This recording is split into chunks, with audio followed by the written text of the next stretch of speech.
बिस्मिल्लाहिर्रहमानिर्रहीम। अस्सलाम वालेकुम। जो बाइडन की हंगामी मीटिंग हुई है अपने आर्मी चीफ से लेकर तमाम वॉर कैबिनेट और तमाम लोगों के साथ, और इस मीटिंग में जो बाइडन ने ग्रीन सिग्नल दे दिया है और कह दिया है कि ईरान पर हमला कर दो।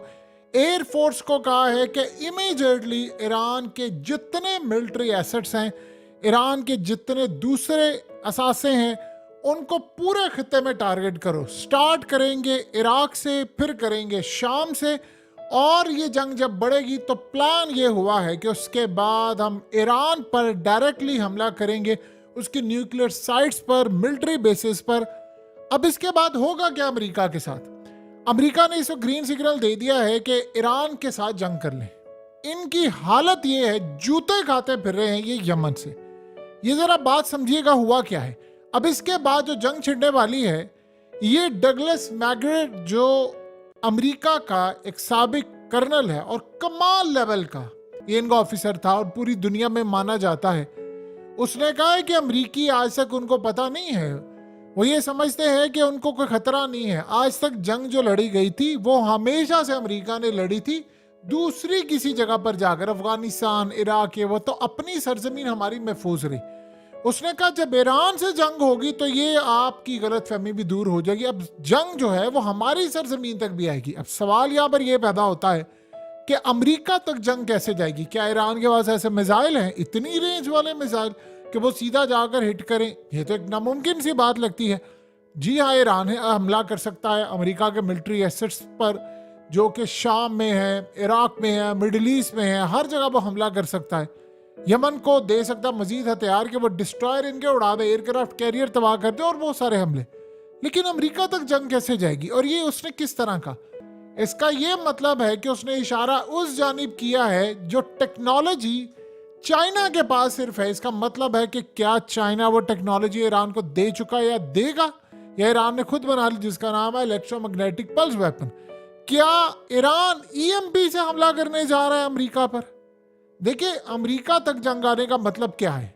यहां तक तो समझ आती है कि जंग मिडिल ईस्ट में लड़ी जाए और हर घर में पहुंच जाए ये लड़ाई, लेकिन ये समझ नहीं आती कि अमेरिका तक हमला कैसे होगा। इसका मतलब है कि अगर तो ईरान के पास ये टेक्नोलॉजी और उसने इस्तेमाल कर ली, क्योंकि अभी तक तो ईरान ने कहा है कि हम जो सरप्राइज देंगे आप न्यूक्लियर और बाकी चीजों को भूल जाएंगे, हमारे पास देने के लिए बड़े सरप्राइज है।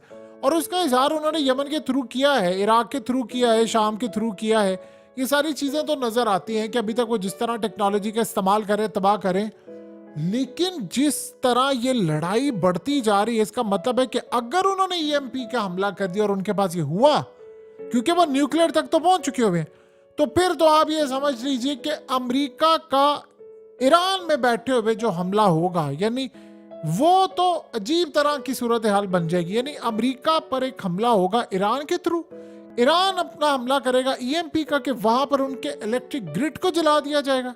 क्या वहां पर वो ब्लैकआउट कर सकते हैं? क्या वहां पर पूरी उनकी स्टेट जो है वो पैरालाइज हो जाएंगी?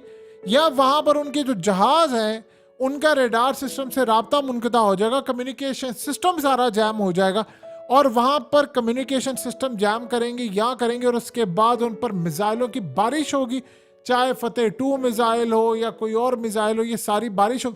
ये स्नैरियो अगर अमेरिका के इस कर्नल की जुबानी समझना चाह रहे हैं तो वो ये स्नैरियो है, और ये किसी भी न्यूक्लियर से बड़ा हमला होता है। देखिए, न्यूक्लियर में आपने मिसाइल मार दिया, आपने अगले को तबाह कर दिया, और उसने भी मारने की कोशिश की, आपने उसकी फर्स्ट स्ट्राइक कैपेबिलिटी तबाह कर दी।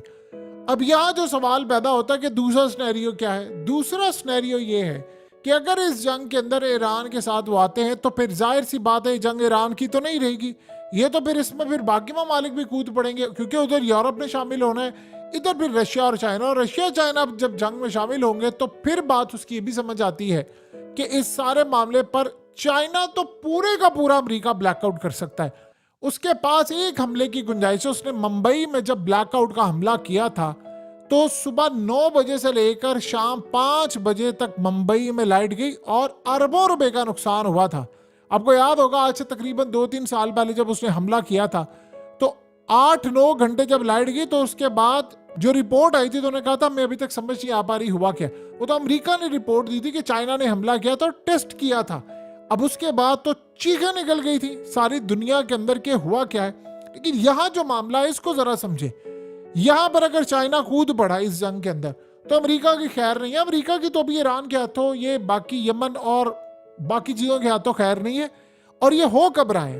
हो तब रहा है कि जब wall street journal, New York times, दुनिया के लीडिंग अखबारात और इस तरह CNN से लेकर हर जगह पर एक खबर ब्रेक हो रही है कि जी मदर ऑफ ऑल डील होने जा रही है। सबसे बड़ी डील वो कौन सी? पेरिस के अंदर, कि वहां पर इजराइल के चीफ गया है, इंटेलिजेंस का, कतर का गया है, मिस्र का गया है, और उन्होंने एक ड्राफ्ट तैयार किया है। उस ड्राफ्ट को उन्होंने हमास तक पहुंचा दिया। हमास की लीडरशिप को वो उसकी कॉपी मिल गई है। उसके तहत हो ये रहा है कि वो कह रहे हैं कि बहुत बड़ी डील होने वाली है, जिसके तहत हमास को कहा है कि आपने इस डील को मानना है। इजराइल भी तैयार है कि वो बहुत बड़ी जंग बंदी होने वाली है, यानी घुटने टेकने जा रहा है इसराइल, पूरी तरह लेटने जा रहा है, शिकस्त तस्लीम करने जा रहा है। और वो क्या है? इन्होंने कहा कि पहला प्रपोजल यह आया है कि पूरी जंग बंदी की तरफ हम जा रहे हैं। ये तो हमास के लिए लॉटरी है। जाहिर सी बात, अगर ऐसा होता है तो सबसे पहले तो गजा के अंदर उनकी हुकूमत आ जाएगी पूरी तरह वापस। कंस्ट्रक्शन के नाम पर अमेरिका आएगा, लाजमी आएगा, चाइना आएगा, रशिया आएगा, मुस्लिम कंट्रीज आएंगी, मुसलमान डोनेशन देंगे, वो सारे करते वहां पर दोबारा रिकंस्ट्रक्शन हो जाएगी, नया शहर पूरा आबाद हो जाएगा। और हमास की हुकूमत आएगी, महमूद अब्बास को वैसे ही फारिग कर देंगे, वहां पर भी हमास की हुकूमत आएगी। तो इजराइल को तो लेने के देने पड़ जाएंगे, क्योंकि दोबारा इतने मजबूत हो जाएंगे कि उसके बाद इनका रुख होगा इजराइल ने जो इलाके छीने हुए हैं फलस्तीन से 75 सालों में, उनको वापस लेने का, खास तौर पर यरूशलेम को फतह करने का। तो लड़ाई जो है वो तो बड़े पैमाने पर चली जाएगी। अब उसके बाद बदले में वो क्या कह रहे हैं कि जी 35 हम बंदे रिहा करेंगे, जो हमास है वो 35 लोगों को रिहा करेंगे, जिसमें बूढ़े होंगे, जिसमें बीमार होंगे और कुछ अहम रहनुमा। और बदले में कई हजार कैदी रिहा करेंगे। अब वो 2000 हो सकता है, 5000 हो सकता है, उसका फिगर नहीं रखा, हो सकता है 10,000 हो, क्योंकि माजी में ऐसे ही होता रहा। अफगान तालिबान भी यही काम करते थे, वो अमेरिका के 4-5 लोगों के बदले अपने 200, 400, 500 बंदे रिहा करवा लेते थे, क्योंकि वो इसी तरह जंग होती है जब आप किसी के मुल्क में जाते हैं। तो यहां पर सूरत हाल ये है कि यहां तक तो इसराइल मान गया है कि 1.5 से 2 महीना जंगबंदी आप करें, हम उसके बाद 35 बंदे अपने लेंगे, आपके कई हजार बंदे रिहा करेंगे, जंग 2 महीने तक बंद रहेगी। यहां तक तो मामला तय हो गया। और आगे वो कह रहे हैं कि जी हम पूरी जंगबंदी की तरफ भी जा रहे हैं। ये जब सारी सूरत हाल तो हमास ने कहा जी इसमें वो शिकाब ने डाली है जिसमें कहा गया कि परमानेंट जंगबंदी। उन्होंने कहा जी अभी तक आप इस प्रपोजल को देखें, फिर उसके बाद उस पर बातचीत करते हैं। उन्होंने कहा जी हम अपनी लीडरशिप से बात करके बताएंगे। तो लीडरशिप के तहत ये मामला है कि अगर यहाँ पर 1.5-2 महीना जंगबंदी होती है और वो अपने कैदी छुड़वाते हैं, तो उसके बाद तो नेतन्याहू जो बमबारी करेगा आम लोगों पर, क्योंकि हमास से तो वो लड़ाई जीत नहीं रहा, आम लोगों पर जब वो बमबारी करेंगे तो वो इतनी तबाहकुन होगी कि बचा कुचा भी सारा मामला खराब, बल्कि वेस्ट बैंक में भी शुरू हो जाएंगे। तो हमास ने यहाँ पर कहा है कि भाई हमारे प्रपोजल में आप ये कह रहे हैं mother of all deal, Israel को तैयार कर लें, हम तैयार है मदर ऑफ ऑल डील के लिए, यानी पूरी जंगबंदी। ये सारी सूरत हाल चल रही है। वो इनको मना रहे हैं कि आप एक दफा जंगबंदी कर लें, 1.5-2 महीने तक ले, हम इसको बढ़ाकर परमानेंट लेंगे, क्योंकि जब 2 महीने जंग बंद रहेगी तो फिर होगा ये कि यमन की जो ट्रैफिक है वो, यानी साइड पर रेड सी से आ रही है, वो भी ओपन हो जाएगी। जाहिर सी बात है जंग बंदी होगी, वहां से भी सामान आना शुरू हो जाएगा। फिर उसके बाद अमेरिका और ईरान की जो लड़ाई है वो भी खत्म हो जाएगी। फिर उसके बाद अमेरिका पर हमले खत्म हो जाएंगे। तो कर कर आकर हम फिर इसको एक्सटेंड करवाएंगे और कहेंगे इंटरनेशनल सपोर्ट नहीं है इसराइल को, लिहाजा अब ये जंग यहीं पर रुकनी चाहिए। हमास ने कहा कि हम इतने पागल नहीं हैं, हमें पता है इजराइल तो ऐसा काम भी कर सकता है कि डील कर ले कि मैंने परमानेंट जंगबंदी कर दी है और अपने सारे कैदी छुड़वा ले, कतर उसमें आ जाए बाकी सारे, और जंग बंदी के बाद फिर वो अचानक हमला कर दे तो दुनिया ने उसको क्या उखाड़ लेना। इंटरनेशनल कोर्ट ऑफ जस्टिस से आया था ना अभी फैसला, उन्होंने कहा 30 दिन हम देखेंगे कि इसराइल क्या वहां पर आम लोगों को मारता है। नहीं, उसने 4000 बंदा मार दिया और 10,000 मजीद जख्मी कर दिया, यानी ये फैसला आने के बाद उसने 4000 बंदा मार दिया। आप अंदाजा करें जरा, आम लोगों को मार दिया। वहां पर उसने कहा जी हम नहीं मारेंगे, हम रिपोर्ट देंगे। उसको पता मेरे बाप का मुल्क है, मेरे बाप का वर्ल्ड है, मुसलमानों को मैंने मुट्ठी में किया हुआ है, 57 इस्लामिक मुल्क है, कोई मुझसे लड़ने के लिए नहीं आया।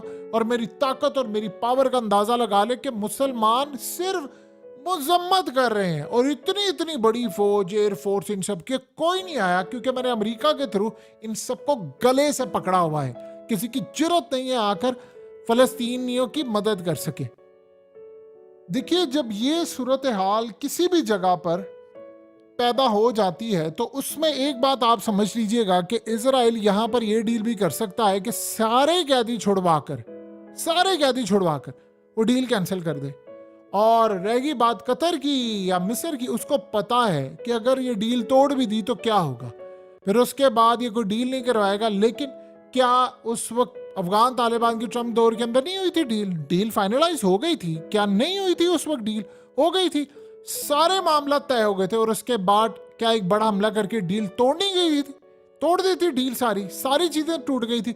फिर नए सिरे से एक डील हुई थी और बैठे तो और कह रहा था, वो उसने कहा था मैं मदर ऑफ ऑल बम मार दूंगा और ये कर दूंगा, वो सारी सूरत हाल आपको पता है। उसके बाद जब बाइडन आया था तो बाइडन ने आकर क्या कहा था, हम तो नहीं निकलेंगे यहाँ से।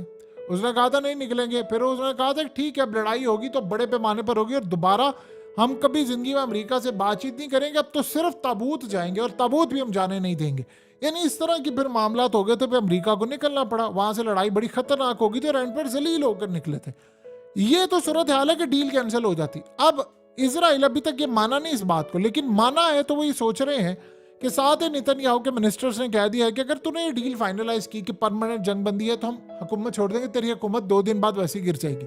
और अगर ये हो जाएगा फिर 2 महीने के बाद अगर तुम जंगबंदी भी करते हो तो वर्ल्ड हमें सपोर्ट नहीं करेगा, और अगर तुम दोबारा हमला करने की कोशिश करते हो तो फिर सारी दुनिया में तुम बुरे जाने जाओगे कि तुमने डील करके तोड़ी है, लिहाजा वर्ल्ड तुम्हारे खिलाफ होगा।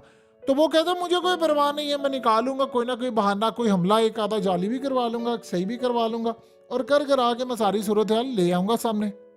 अब आप जरा अंदाजा कर लें कि जब ये सारा कुछ हो रहा है, प्रपोजल आ रहा है, फाइनल होगा नहीं होगा, डील होगी नहीं होगी, उस दौरान अमेरिका ने ग्रीन सिग्नल दे दिया है।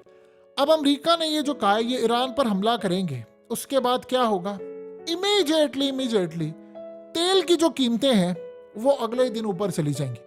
और इस खित्ते से अभी तो वो यहां से रेड सी से नहीं जाने दे रहे, पूरी जगह से, चाहे वो ईरान के समंदर वाली साइड पर हो, पर्शियन गल्फ हो, इधर उधर हो, ईरान ने अमेरिका का एक भी कतरा तेल का या कोई शिप नहीं जाने देना। सारी जगहों पर हमले शुरू हो जाएंगे, अमेरिका के मिलिट्री बेसिस को उड़ा दिया जाएगा, किसी जगह कोई चीज सलामत नहीं करने दी जाएगी। इराक शाम के अंदर इस वक्त ईरान ने जो अपने की लीडर्स हैं उनको अंडरग्राउंड कर दिया है कि इमीडिएटली आप सब अंडरग्राउंड चले जाए, हमला होने वाला है। हमला होगा तो उसमें फिर अमेरिका के तैयारों को भी, जेट को भी निशाना बनाया जाएगा। और याद रखिएगा, यमन अभी जो मिसाइल मार रहा है तो आखिरी लेयर जाकर अगर इसको कंट्रोल कर रही है इनके डिफेंस सिस्टम की, ईरान मारेगा तो सब उड़ जाएगा। उधर से फिर आप देखिए कि सारी सूरत हाल में हिजबुल्लाह वो तैयार बैठे हुए हैं वो हमला करने के लिए। तो पूरे खित्ते के अंदर जो तबाही आएगी, अमेरिका उसको बर्दाश्त नहीं कर पाएगा, ना अमेरिका की इतनी कैपेसिटी है। इजराइल का वजूद बरकरार रखना इसलिए मुश्किल हो जाएगा कि अमेरिका अगर यहाँ पर पिट जाएगा तो, क्योंकि यहाँ पर अमेरिका अगर बचा नहीं पाएगा इसराइल को तो फिर बाकी क्या बचाएगा। अब ये जंग जब शुरू होगी तो सबके हाथ से निकल जाएगी, एक दफा सबके हाथ से निकल गई तो तबाही होगी। यानी आप ये सोचिए कि ना तो अपने कैदी छुड़ा पाएंगे, और सोचिए फिर उसके बाद हमास, हिजबुल्लाह, ईरान, ये इनका क्या हाल करेंगे। अब सबसे बड़ी सूरत हाल ये है कि अमेरिका को बहुत बड़ी तादाद के अंदर अपनी फौज जो है वो यूरोप और बाकी जगहों से मंगवानी पड़ेगी, बिखरी पड़ी है, वो एमरजेंसी में मंगवा भी नहीं सकते। सबसे बड़ा उनके लिए मसला ये हुआ है उनकी पोजीशन बहुत ज़्यादा कमज़ोर हो जाएगी। अमेरिका की नेवी का आपने हाल देख लिया कितनी बुरी तरह वो यमन से मार खा रही, इतनी कमज़ोर है कि यानी ईरान जब हमला करेगा तो वो सारे इनके डिस्ट्रॉयर, इनके वॉरशिप, वो पूरी तरह हवा में तहलील होना शुरू हो जाएंगे और इनको पूरी तरह चाइना बैक करेगा। चाइना इस जंग को नहीं छोड़ेगा। ये तमाम की तमाम चीज़ें जो इनके ख़ास तौर पर क्रूज मिसाइल हैं, वो रूस की मदद से जो उन्होंने हाइपरसोनिक मिसाइल फायर करने हैं, हिजबुल्लाह के जरिए करने हैं, वो तबाह करके रख देगा इसराइल को भी और अमेरिका के तमाम एसेट्स को। अब होगा क्या उसके बाद, जो ख़ास तौर पर मिडिल ईस्ट में अमेरिका के फौजी अड्डे हैं, वहाँ पर ईरान उन ममालिक को कह देगा कि देखिए जी हमने हमला करना है, तो आप अमेरिका को कह दें यहाँ से अड्डे लेकर निकल जाए। हम पर यहाँ से अगर कोई हमला हुआ या देखिए अमेरिका ऐसा नहीं कर सकता, उसे कोई भी हमला करना है वो मिडिल ईस्ट से करेगा। अगर मिडिल ईस्ट की कोई कंट्री साथ देगी तो जाहिर सी बात है लड़ाई फिर उनके खिलाफ ही हो जाएगी। और जब ये एक दफ़ा लड़ाई शुरू हो जाएगी तो एक बात आप जेहन में रखिएगा, ईरान ने तो अभी हालिया हमला किया था ना, शाम के अंदर 1200 किलोमीटर की रेंज वाला। उसके अलावा इनके पास करने के लिए बहुत सारे ऐसे मिसाइल हैं जो सीधा एक्यूरेट जाकर हिट होते हैं, क्योंकि अभी इन्होंने इराक पर जब हमला किया तो वहां पर इजराइल के हेडक्वार्टर एग्जैक्टली एक विला था, वहां पर जाकर हिट हुआ। यानी इतनी इनकी एक्यूरेसी बढ़ गई हुई है। तो अमेरिका भी ये जो गलती करने जा रहा है वो तो तबाहकुन है, और इसके बाद इनके साथ जो होगा वो आप और हम अच्छी तरह अंदाजा लगा सकते हैं कि खत्ते में वो जंग छिड़ जाएगी कि ना फिर अमेरिका सलामत रहेगा ना अमेरिका के मामला। लेकिन जो बात डगलस मैकग्रेगोर ने की है कि जंग पहली दफा अमेरिका पहुंचेगी, तो ये साफ जाहिर है कि मिसाइल तो ईरान नहीं मार सकता, शायद हो सकता है उसके पास हो, लेकिन उसे बताया नहीं। लेकिन जो चांसेस हैं वो है ईएमपी का हमला हो सकता है, वो तो आप कहीं से भी बैठकर कर सकते हैं।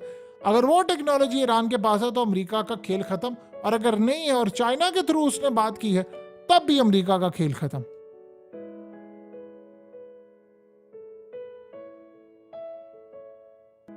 हकीकत टीवी को सब्सक्राइब करना मत भूलें, वीडियो को लाइक करें, शेयर करें और कमेंट सेक्शन में अपनी राय का इजहार जरूर करें।